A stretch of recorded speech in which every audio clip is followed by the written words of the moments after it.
సంవత్సరం దయచేయాలని మనం కొద్ది సమయం దేవుని యొక్క వాక్యంలోకి వెళదాం.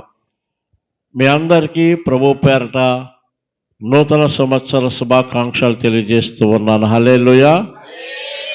యూట్యూబ్లో చూస్తున్నటువంటి బిడ్డలందరికీ, వినుచున్నటువంటి బిడ్డలందరికీ కూడా దేవుని పేరట నూతన సంవత్సర శుభాకాంక్షలు తెలియజేస్తూ ఉన్నాం. నిర్గమకాండము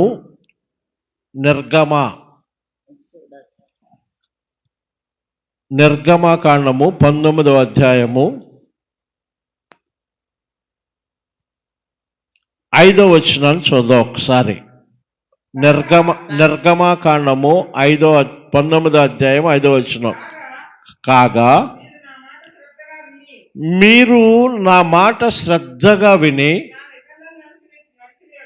నా నిబంధనను అనుసరించి నడిచిన యెడల మీరు సమస్త దేశ జనులలో నాకు స్వకీయ సంపాద్యమై మగుదురు. హల్లెలూయా. కాగా అనేటువంటి మాటకి పైన ఏదో అర్థం ఉంటుంది. మన మాటలు చెప్పేటప్పుడు కూడా ఈ కాగా అనేటువంటి మాటను మధ్యలో మనము ఉపయోగిస్తూ ఉంటాం. అందుకనే 4వ వచనంలో చెబుతున్నారు, మోషే నేను ఇజ్రాయేలు ప్రజలకు ఏం చేశానో వారికి తెలుసు. వారు ఐగుప్తు దేశంలో బానిసలో బ్రతుకుతూ నాకు మొరపెట్టినప్పుడు నేను వారందరినీ నా రెక్కల మీద మోసుకుని వచ్చి ఉన్నాను. హల్లెలూయా. 2025వ సంవత్సరం అంతా కూడా ప్రభువు మనల్ని అందరినీ కూడా తన రెక్కల మీద మోసుకుని వచ్చి ఉన్నారు. మోసుకుని వచ్చి మనందరినీ కూడా 2026వ సంవత్సరంలోనికి ప్రవేశపెట్టి ఉన్నారు. హల్లెలూయా. 4వ వచనములు అంటారు, నేను ఐగుప్తీయులకు ఏమి చేసినో మిమ్మును గ్రద్ద రెక్కల మీద మోసి నా యొద్దకు మిమ్మల్ని ఎట్లు చేర్చుకుంటునో మీరు చూసితిరి. హల్లెలూయా. ఎన్నో సంవత్సరాలు మన మీద నుండి గడిచిపోతూ ఉన్నాయి. ప్రతి సంవత్సరము కూడా దేవుడు తన దయా కిరీటమును దయచేస్తూ మనకి తన బలిష్టమైనటువంటి రెక్కల మీద మనల్ని మోస్తూ ప్రతి సంవత్సరమును దాటిపోవటానికి ఆయన సహాయం చేస్తూ ఉన్నాడు. హల్లెలూయా. అయితే ఈ సంవత్సర కాల సమయంలో మనల్ని ప్రభు ఏం చేయమంటున్నారంటే 5వ వచనం అంటారు, కాగా మీరు నా మాట ఎలా వినాలంటే శ్రద్ధగా వినాలి. ఇజ్రాయేలు ప్రజల వలె మీరు ఒక చెవిత విని ఒక చెవిత విడిచిపెట్టొద్దు. మీ హృదయాలను నాకు సంపూర్ణంగా సమర్పించాలి. ఈ సంవత్సరంలో మీ పూర్ణ హృదయముతోనూ మీ పూర్ణ ఆత్మతోనూ నన్ను స్తుతించేటువంటి వారుగా మీరు ఉండాలి. మీరు ఏం చేయాలంటే మొట్టమొదటిగా నా మాటను శ్రద్ధగా వినండి. మీరు ఏదైనా అత్యవసరమైనటువంటి మాట, ఏదైనా రహస్యమైనటువంటి మాట అయితే మీ చెవులు ఆ మాట వైపు ఏ విధంగా త్రిప్పబడతాయో అంతకన్నా దేవుని వాక్యము జీవింపజేస్తుంది కనుక, నెమ్మదిని అనుగ్రహిస్తుంది కనుక, ఆశ్రదము కలుగు చేస్తుంది కనుక నువ్వేం చేయాలో తెలుసా? ఈ సంవత్సర కాల సమయంలో దేవుని యొక్క మాటను ఏం చేయాలంట? శ్రద్ధగా వినాలి. హల్లెలూయా. శ్రద్ధగా వినినటువంటి వాడు ప్రయోజకుడవుతాడు. శ్రద్ధగా విని చదివినటువంటి వాడు ఒక ఉన్నతమైనటువంటి స్థానంలో వాడు ఉంటాడు. ఒక క్రమము కలిగి చదివినటువంటి వాడు ఒక ఉన్నతమైనటువంటి స్థానంలో ఉంటాడు.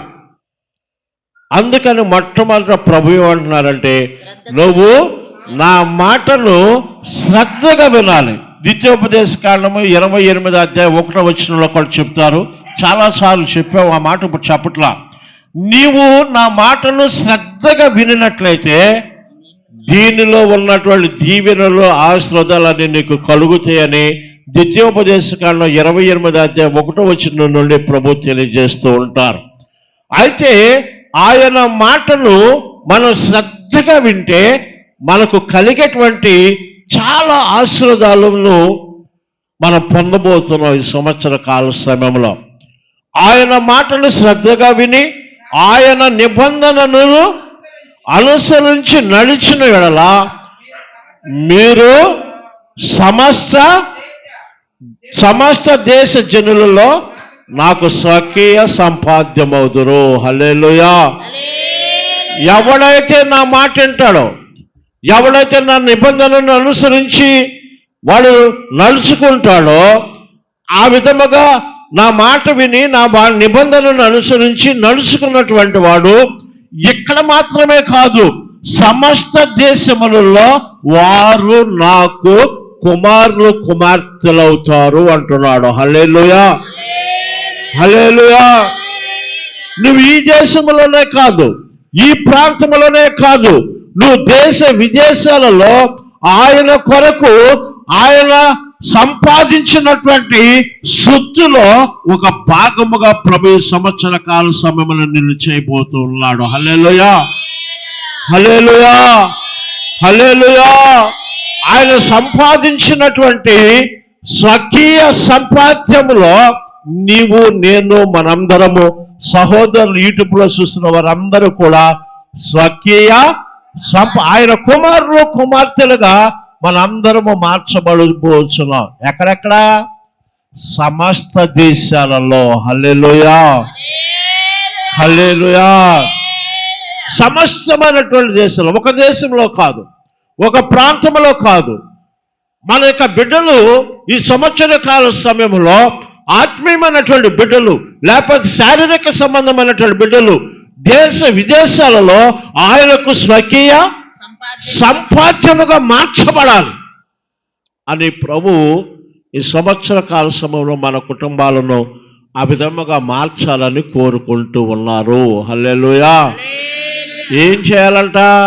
ఆయన మాటను శ్రద్ధగా విని ఆయన నిబంధనను అనుసరించి నడిచినట్లయితే నీవు సమస్త దేశములో ఎన్ని దేశాలు అయితే ఉన్నాయో అన్ని దేశాలలో కూడా మీరందరూ కూడా నేను సంపాదించినటువంటి సొత్తు అవుతారు. తండ్రి ఆస్తి అంతా కుమారులదే. తండ్రికి కలిగినదంతా తన బిడ్డలకే ప్రభు దయచేస్తాడు. ఆయన సొత్తును ఆయన అతి త్వరలో తీసుకుని వెళ్ళటానికి కూడా రాబోతున్నాడు. హల్లెలూయా, హల్లెలూయా. తప్పిపోయిన కుమారుడు ఉన్నాడు. తన ఆస్తినంతటిని కూడా తను వివిధ రకాలైనటువంటి వ్యసనాలకు ఖర్చు పెట్టేశాడు. పెద్ద కుమారుడు మాత్రం తండ్రి దగ్గర, ఇంటి దగ్గరే తండ్రిని కాచుకుని ఉన్నాడు. తప్పిపోయిన కుమారుడు వస్తున్నాడని తండ్రి గొప్ప విందు చేసి నూతన వస్త్రాలు కుట్టించి చెప్పులు కొని చేస్తే పెద్ద కుమారుడికి కోపం వచ్చింది. పెద్ద కుమారుడు కోపం వస్తే తండ్రి అంటున్నాడు, అయ్యా నా అన్నీ నీవే కదా, నీ తమ్ముడు చనిపోయి బ్రతికాడు, నా అన్నీ నీయే అయ్యా అంటున్నాడు. హల్లెలూయా. ఈ సంవత్సర కాల సమయంలో ఈ మొదటి దినాన ప్రభు మనందరితో మాట్లాడుతున్నాడు. ప్రభువు బిడ్డలుగా మనము నిజంగా ఆయన మాటను విని శ్రద్ధగా ఆయనను అనుసరించి నడిచినట్లయితే సమస్త దేశంలో కలిగినటువంటి సొత్తు అంతా మనదే. హల్లెలూయా, హల్లెలూయా. ఇంకా ఏమంటున్నారు ప్రభువు? సమస్త భూమి నాదే కదా, సమస్త భూమి కూడా నాదే కదా. ఒకవేళ మీరు కొనుక్కోవచ్చు. కొంతమందికి బాగా ఉన్న వాళ్ళు అయి ఉండవచ్చు, కొంతమంది లేనటువంటి వాళ్ళు అయి ఉండవచ్చు, కొంతమంది గడవనటువంటి వాళ్ళు అయి ఉండవచ్చు. అయినా కానీ ఈ భూమి అంతా కూడా నాదే, నేను స్వాధీనపరచుకోబోతున్నా. దానిని విడిచిపెట్టవలసినటువంటి దినము ఆసన్నము కాబడబోచున్నది. ఈ భూమి అంతయు నాదే కదా, మీరు నాకు యాజక రూపమైన రాజ్యముగాను పరిశుద్ధమైన జనముగాను ఉందరని చెప్పుమో. హల్లెలూయా. మీరు ఎట్లా ఉండాలంట? యాజక రూపమైన రాజ్యముగాను. యాజకులు ఎవరండి? లేవి వంశస్థులే యాజకులు. ప్రభు అంటున్నాడు, నేను ఎర్రివారిని ఎన్నుకుంటా, జ్ఞానవంతులకు వాక్య ఉపదేశము చెప్పు నిమిత్తము జ్ఞానము లేని ఎర్రివాడిని ఎన్నుకుంటా. హల్లెలూయా, హల్లెలూయా. పాస్టర్ గారు వాక్యం చెప్తున్నారంటే వాళ్ళు ఎంత సంపన్నులైనా, ఎంత జ్ఞానం కలిగినటువంటి వాడైనా కానీ వచ్చి కూర్చోవలసిందే. ఒకప్పుడు పాస్టర్ గారు ఎర్రివాడు, జ్ఞానము లేనివాడు, కానీ దేవుని ప్రణాళికలో ఉన్నవాడు. హల్లెలూయా.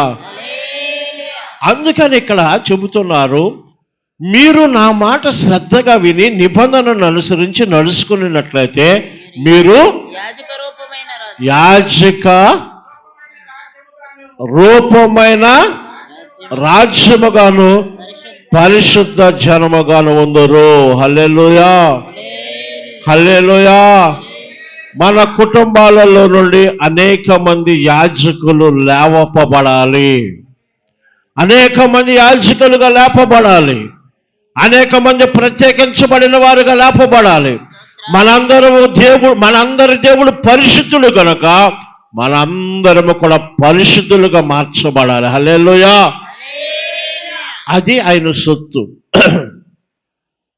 అది ఆయన సొత్తు అండి. ఎప్పుడైతే యాజకుడుగా, అంటే యాజకుడు అంటే పాస్టర్ గారు మాత్రమే కాదు, సువార్తకి వెళ్ళొచ్చు,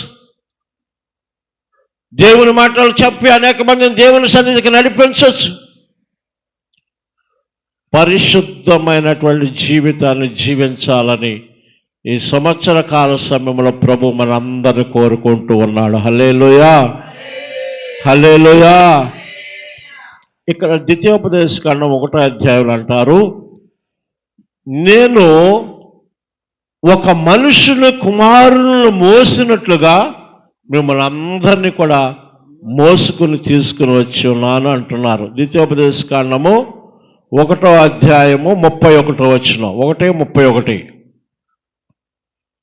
ఐగుప్తులోను అరణ్యములోను 5:31. ఐగుప్తులోను అరణ్యములోను మీ కొరకు చేసినట్లు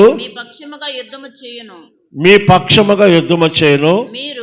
మీరు ఈ చోటికి చేరు వరకు మీరు వచ్చిన మార్గం అంతటిలోను మనుషుడు తన కుమారుణ్ణి ఎత్తుకొనున్నట్లు మీ దేవుడైన యెహోవా మిమ్మల్ని ఎత్తుకొని వచ్చిన సంగతి మీరు ఎరుగుదురని మీతో చెప్పి తిని. హల్లెలూయా, హల్లెలూయా. ఐగుప్తు దేశము నుండి కానాను దేశం వరకు ఎన్ని సంవత్సరాల ప్రయాణము? 40 సంవత్సరాలు. ఇజ్రాయేలు ప్రజల యొక్క మార్గం అంతట్లో కూడా ఒక తండ్రి తన కుమారుని ఏ విధంగా మోసుకుని వస్తాడో ఆ విధముగా మోసుకుని వచ్చాడంట. హల్లెలూయా. మనల్ని కూడా మోస్తూ ఉన్నారు ప్రభు. 2025 సంవత్సరం అంతా కూడా తన యొక్క భుజాల మీద మనల్ని మోసి ఉన్నాడు. ఒక తండ్రి తన కుమారుడిని ఏ విధంగా మోస్తాడో ఆ విధముగా మోసి 2026 సంవత్సరంలోకి మనల్ని ప్రవేశపెట్టి ఉన్నారు. హల్లెలూయా, హల్లెలూయా అని ఇజ్రాయేల్ ప్రజలతో చెప్పు. నేను 40 సంవత్సరాలు వారిని మోసాను, వారి బాధ్యత, వారి భారం అంతా కూడా నేను మోసాను అంటున్నాడు ప్రభు. మన బాధ్యత, మన భారాన్ని కూడా ప్రభు ఏం చేస్తూ ఉన్నారు? మోస్తూ ఉన్నారు. ఈ సంవత్సర కాల సమయంలో కూడా ప్రభు మనందరి యొక్క భారము, బాధ్యతలను మోస్తూను. ఆయన్నే మోయాలి. హల్లెలూయా, హల్లెలూయా. హల్లెలూయా. హల్లెలూయా. అందుకు మనం ఏం చేయాలి? ఆయన మాట శ్రద్ధగా విని నిబంధనలు గైకొని అనుసరించి నడిచినట్లయితే మీరే ఆయన సొత్తు. ఆయనకున్నటువంటివన్నీ ఈ సంవత్సర కాల సమయంలో మీవే. హల్లెలూయా, హల్లెలూయా. మనం ఏం చేయాలో చెప్పి ఈ ఈ కోడికలు ముగిద్దాం. రేపు మిగిలిన చెప్పుకుందాం. 2వ దిన వృత్తాంతాల గ్రంథము, 2వ దిన వృత్తాంతాల గ్రంథము 17వ అధ్యాయము, 2వ దిన వృత్తాంతాల గ్రంథము 17వ అధ్యాయము 7వ వచనంలో, 2వ దిన వృత్తాంతాల గ్రంథం 17వ అధ్యాయము 7వ వచనం. తన ఏలుబడి యందు 3వ సంవత్సరమున యోధా పట్టణంలో జనులకు ధర్మశాస్త్రమును బోధించుటకై అతడు పెద్దలని. ఎవరైనా ఆగండి, ఎవరు ఏర్పాటు చేశాడు వీరందరినీ? యెహోషాపాతు అనేటువంటి రాజుగారు వీరందరినీ ఏర్పాటు చేశారు. ఎవరందరినీ ఏర్పాటు చేశారంటే దేవుని యొక్క సేవకులను, దేవుని యొక్క సంఘములో ఉన్నటువంటి ప్రతి ఒక్కరిని కూడా ఆయన పురికొల్పుతూ మీరు మౌనంగా ఉండటానికి వీలు లేదు ఈ సంవత్సర కాల సమయంలో. హల్లెలూయా. మీరు యోధా దేశమంతా కూడా తిరిగి యోధా ప్రజలకు ఎవరు నిజమైనటువంటి దేవుడో తెలియజేయాలి. ఈ ధర్మశాస్త్రములో ఉన్నటువంటి ప్రతి మాటను కూడా ఎవరికి చెప్పాలి? యోధా ప్రజలకు తెలియజేయాలని చెప్పాడు. హల్లెలూయా, హల్లెలూయా. ఈ సంవత్సర కాల సమయంలో మనందరం కూడా ఏం చేయాలంటే దేవుని యొక్క మాటలను సువార్త ద్వారా అనేక మందికి తెలియచేయబడాలని దేవుడు ఈ రోజున మనతో మాట్లాడుతూ ఉన్నారు. హల్లెలూయా. యెహోషాపాతుకి ముందు పరిపాలన చేసినటువంటి వారు దేవునికి వ్యతిరేకంగా పరిపాలన చేశారు. దేవునికి వ్యతిరేకము లేకపోతే కోపం పుట్టించేటువంటి అనేకమైనటువంటి బయలుదేవత యొక్క బలిపీఠములను కట్టించారు. కానీ యెహోషాపాతు రాజు అయిన తర్వాత దానియేలు ఏ విధంగా నడిచాడో ఆ విధంగా దేవుని దృష్టికి యథార్థంగా నడుచుకుని ఆ బయలు యొక్క దేవత యొక్క బలిపీఠములన్నింటిని కూడా పగలగొట్టి ఎరగొట్టించి మళ్ళా నిజమైనటువంటి దేవుని యొక్క ఆరాధనను ప్రారంభించాడు. ప్రారంభించడం మాత్రమే కాదు, దేవుని యొక్క ధర్మశాస్త్రమును యోధా దేశం అంతా కూడా చాటి చెప్పాలని అనేక మందిని సిద్ధపాటు చేసి ఉన్నాడు. హల్లెలూయా, హల్లెలూయా. మీరు ఏ ఏ ప్రాంతానికి వెళ్తారో, విశాఖపట్నంలో ఉన్న ప్రతి ప్రాంతమునకు లేకపోతే చుట్టుపక్కల ఉన్నటువంటి ప్రతి ప్రాంతమునకి సంవత్సర కాల సమయంలో వెళ్ళి మన దేవుడు జీవము గల దేవుడు, అద్భుతాలు చేసే దేవుడు, ఆశ్చర్యకార్యాలు చేసేటువంటి దేవుడు, చనిపోయిన వారిని బ్రతికించేటువంటి దేవుడు, ఆశ్రదము లేని వారికి ఆశ్రదము కలుగజేసే దేవుడు.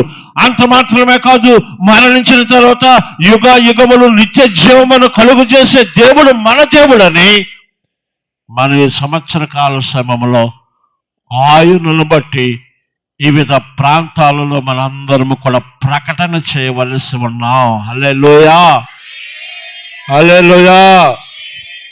తన ఏలుబడి యందు 3వ సంవత్సరమున యోధా పట్టణంలో జనులకు ధర్మశాస్త్రమును బోధించుటకై అతడు పెద్దలైన బెన్హాయిలను, ఓబద్యానును, జకర్యానును, నెతానియేలును, మికాయేలును, షమయ, నెతాన్యా,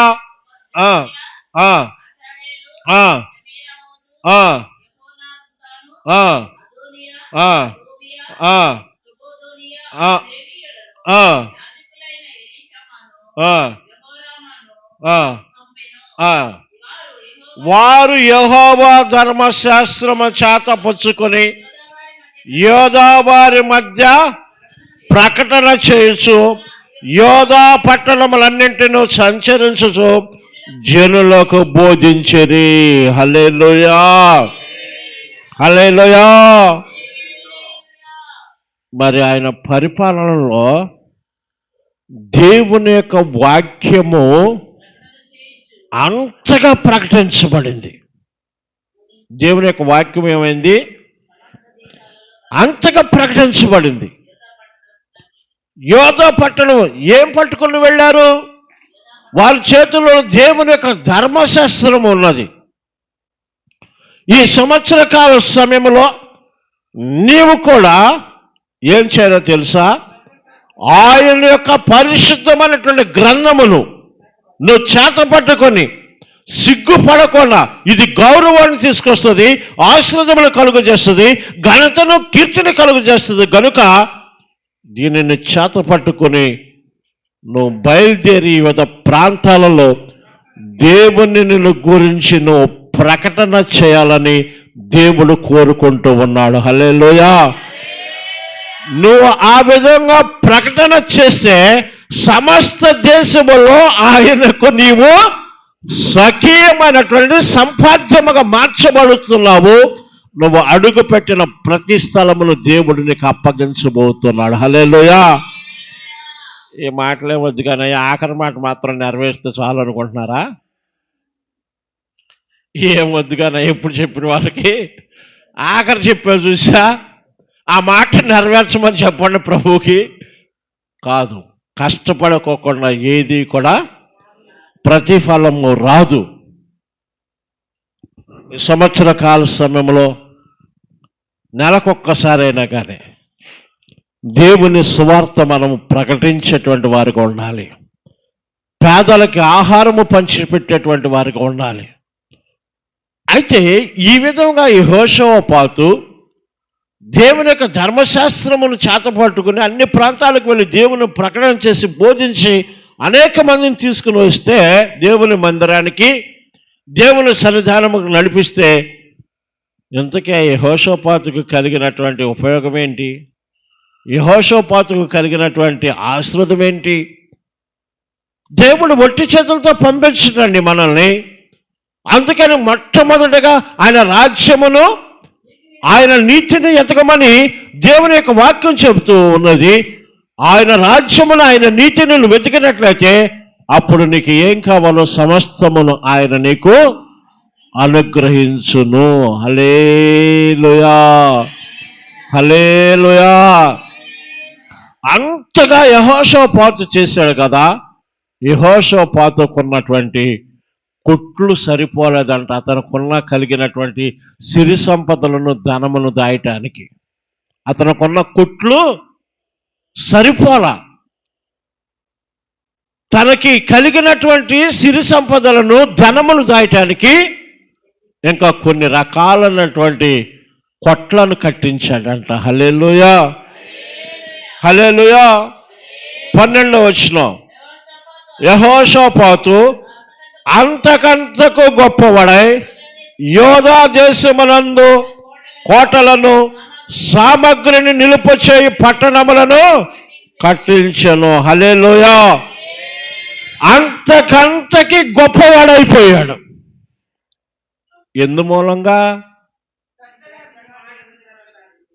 మూలంగా అయ్యాడు అంతకంతగా గొప్పవాడు?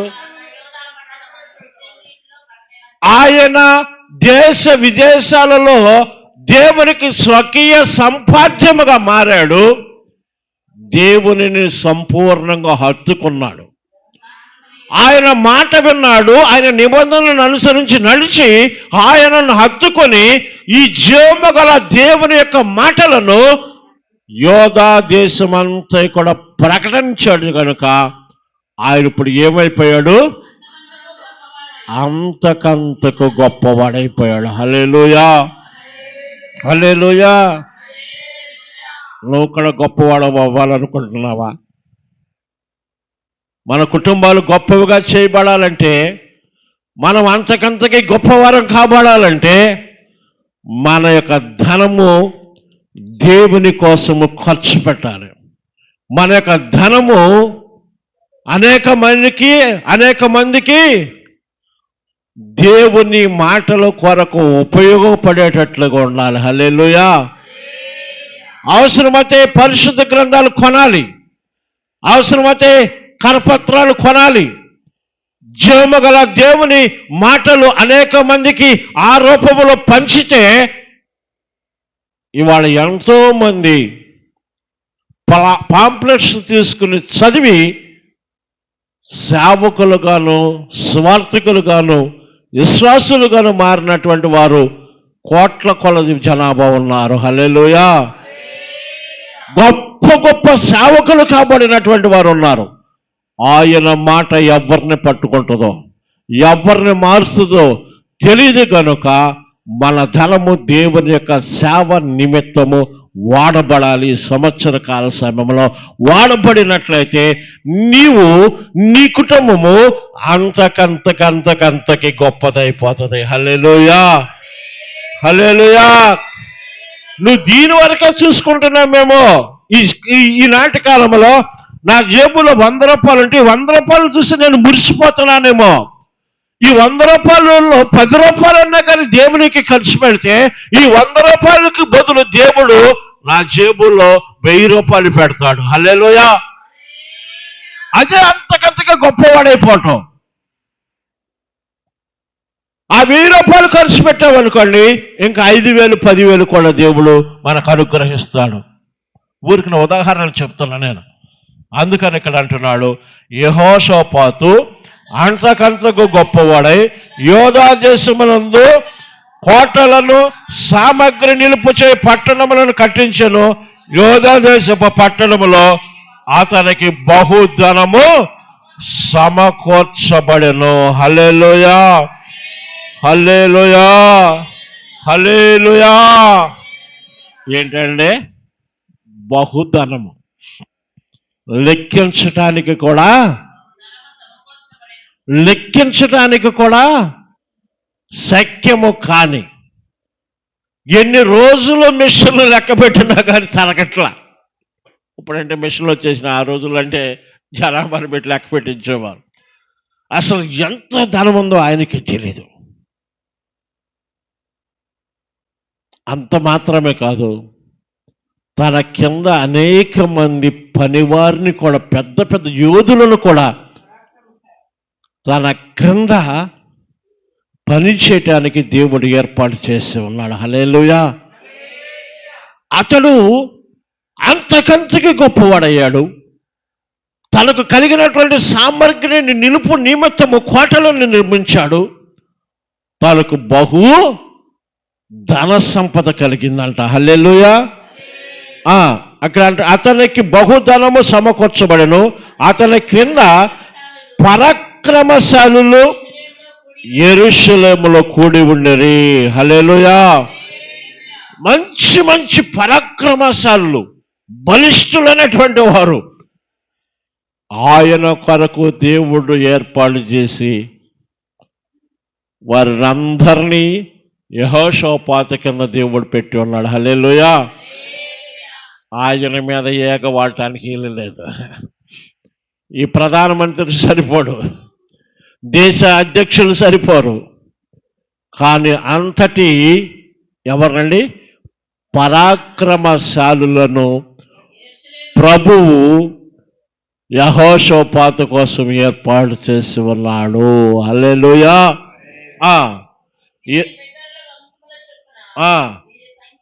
చాలు, ఇంకా అవసరం లేదు.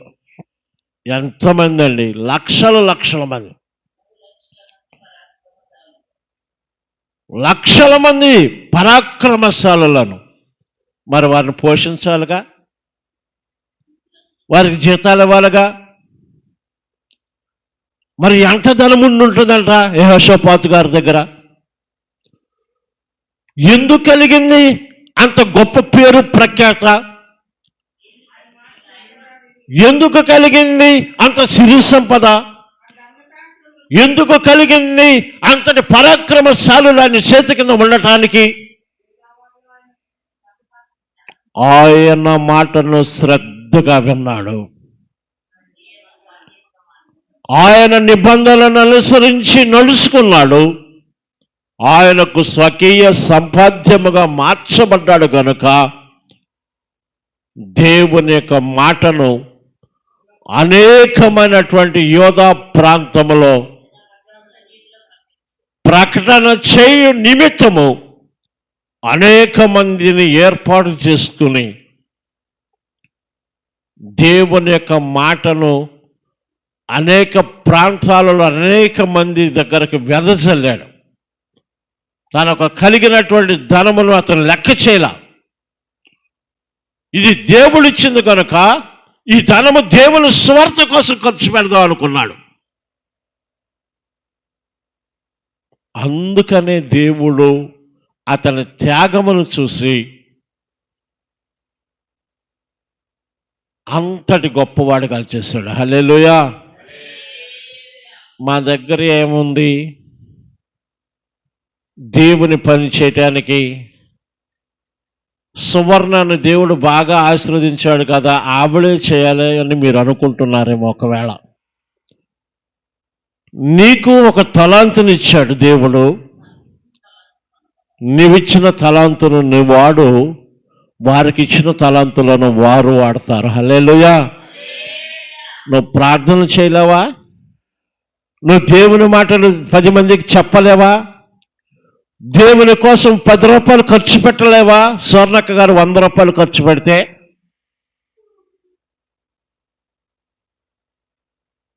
ఈ సంవత్సర కాల సమయంలో మన అందరము దేశ విదేశాలలో ఆయనకు స్వకీయ సంపాద్యముగా మార్చబడాలంటే, ఆయనకు ఉన్నవన్నీ మనం పొందుకోవాలంటే, మనం అంతకంతకు గొప్పవారము కాపాడాలంటే, మనకు కలిగినటువంటి సామగ్రి నిమిత్తము మరొక ఇల్లు కొనాలంటే, మనకున్నటువంటి సిరి సంపదలను దాచుకునే నిమిత్తము మరొక ఇల్లు కొనాలంటే, అనేక మంది పరాక్రమశాలులను పనివారిని మన చేతి కింద ఆయన ఏర్పాటు చేయాలంటే, నీవు దేవుని యొక్క సువార్తలో పాలి భాగస్థుడు కాబడాలి. హల్లెలూయా, హల్లెలూయా, హల్లెలూయా. నువ్వు కాబడితే ఆయన ఆశీర్వాదం ఏంటి? సంవత్సర కాల సమయంలో నువ్వు కన్నులారా చూడబోతున్నావు, నువ్వు అనుభవించబోతున్నావు. హల్లెలూయా, హల్లెలూయా. ఈ కొద్ది మాటలను ప్రభు మన ఎన్నికలలో నీరు కట్టి ఫలింప చేయను గాక. మిమ్మల్ని యూట్యూబ్లో చూస్తున్న బిడ్డలందరికీ ఆశీర్వాదాలను ప్రభు అనుగ్రహించును గాక. ఆమేన్. హల్లెలూయా.